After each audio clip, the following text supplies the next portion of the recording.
Good evening. I'm Christy Casciano. And I'm Rod Wood. Reporter Andrew Donovan makes a living sharing others' stories here on News Channel 9. But at 5, he told about his own story about skin cancer. His recurring basal cell carcinoma requires regular dermatology appointments. He explains why these skin checks for him and for all of us are a critical step in saving your skin. When I'm reporting, I don't think anyone notices. When I'm on television, I don't think anyone notices. When I take my makeup off at the end of the day, it's the first thing I look at. It's the first thing I notice. My skin cancer left more than a scar on my face. It's a worry every day, especially when the sun is shining. The likelihood that it comes back means I need my skin checked twice a year. Andrew? Hi. Hi, come on in. A lot of people, when they first come, they really don't know, and they're very anxious. And fortunately, when they leave, they're not as anxious because it's not as invasive as one might think.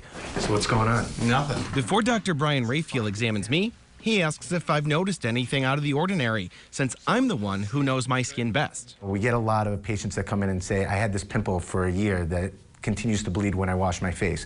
Well, that's a sign that it can be alarming. Even if you haven't found anything yourself, that's okay. Dermatologists' eyes are trained to find it. I literally go from head to toe, looking at every area of the body, looking for anything that might be concerning. They look through your hair, they look at every inch of your face.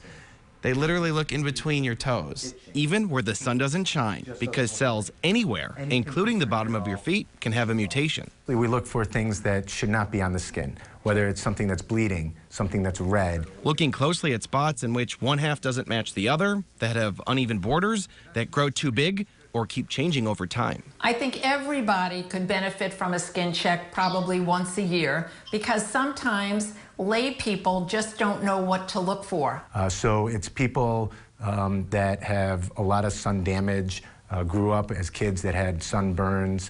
Sometimes they look very tiny and they can look pink and they just don't go away. So it's a little red flag, a little warning sign. Get it checked out. Because all it takes is that one bad sunburn when you're a little kid that can trigger something, 20, 30, 40 years later. I never tanned. I never intentionally laid in the sun. I maybe had a few childhood sunburns that I remember because sunscreen washed off over the course of a day, and I still got skin cancer. This can happen to anybody. At my doctor's appointment, there was a spot I brought to my dermatologist's attention right in the same area of my face. The good news is, it really is this time the scar changing, but the doctor wants to keep watching it.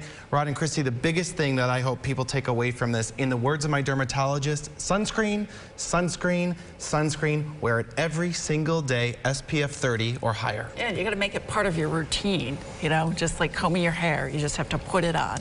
Yeah. I've gotten to the point where I feel naked without sunscreen on, which is a good thing because it's always on me. Right. I can understand that. Now, you went to a dermatologist, a specialist in this case.